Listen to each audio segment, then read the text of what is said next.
Never underestimate the power of the government and the power of the people. দুর্নীতি মামলায় অভিযুক্ত বেনজির আহমেদকে সংযুক্ত আরব আমিরাত পুলিশ কর্তৃক গ্রেফতার করা হয়েছে। এখন কার্যক্রম নিষিদ্ধ আওয়ামী লীগ তখন ক্ষমতায় ছিল। প্রবল প্রতাপ নিয়েছিলেন গোপালগঞ্জের বেনজির আহমেদ। ঢাকা মহানগর পুলিশ কমিশনের পর র্যাবের মহাপরিচালক হয়েছিলেন। পুলিশের শীর্ষ পদে বসানো হয়েছিল তাকে। অবৈধভাবে বিপুল সম্পদ করার খবর তখন চাউর হয়েছিল। এক পর্যায়ে যখন তদন্তের উদ্যোগ নেওয়া হয় তখনই দেশ ছাড়েন সপরিবারে। তার কয়েক মাসের মধ্যেই ২০২৪ সালের ৫ আগস্ট আওয়ামী লীগ সরকারের পতন ঘটে। বেনজির আহমেদের দুর্নীতির অনুসন্ধানের গতি পায়। আরও দুর্নীতির খবর একে একে বেরিয়ে আসতে থাকে।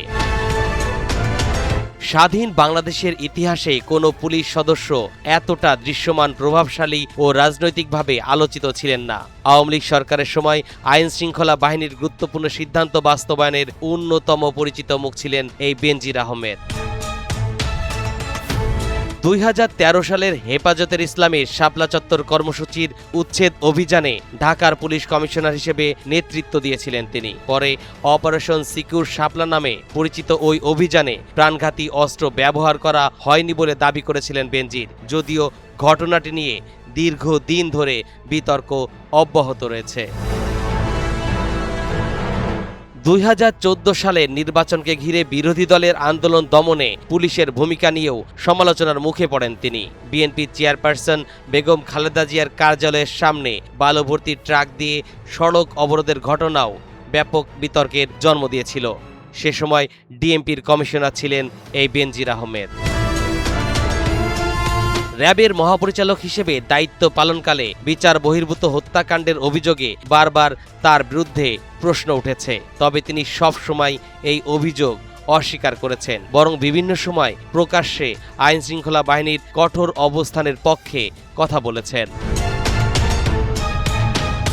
২০২১ সালে যুক্তরাষ্ট্র র্যাব ও কয়েকজন সাবেক ও বর্তমান কর্মকর্তার উপর নিষেধাজ্ঞা আরোপ করেছিল। তখনও কেন্দ্রবিন্দুতেই ছিলেন এই বেনজির আহমেদ। র্যাবের সাবেক মহাপরিচালক হিসেবে মানবাধিকার লঙ্ঘনের অভিযোগে নিষেধাজ্ঞায় আওতায় আসা প্রথম বাংলাদেশি আইজিপি তিনি। পেশাগত দায়িত্বের বাইরেও বিভিন্ন কারণে আলোচিত হয়েছিলেন বেনজির আহমেদ। ২০২১ সালে চিত্রনায়িকা পরী মনিকে কেন্দ্র করে ঢাকার বোট ক্লাবে ঘটে যাওয়া যে ঘটনা, সেটির আলোচনায় ছিলেন এই বেনজির। ঘটনার পর জানা যায় তিনি ওই বাণিজ্যিক ক্লাবের একজন সভাপতি হিসেবে দায়িত্ব পালন করছেন। প্রায় ১,৪০০ বিঘা জমির উপর নির্মিত সাভানা ইকো রিসোর্ট গড়ে তুলেছিলেন তিনি। তার স্ত্রী ও ২ মেয়ের নামে গড়ে তুলেছেন সম্পদের পাহাড়। দেশের বিভিন্ন এলাকায় তাদের নামে অন্তত ৬টি কোম্পানির সন্ধান পাওয়া যায়। এখন দেখার বিষয়, দেশের আইন শৃঙ্খলা বাহিনীর সবচেয়ে ক্ষমতাধর সাবেক এই কর্মকর্তা বেনজির আহমেদের বিরুদ্ধে ওঠা অভিযোগের শেষ পরিণতি কোথায় গিয়ে দাঁড়ায়।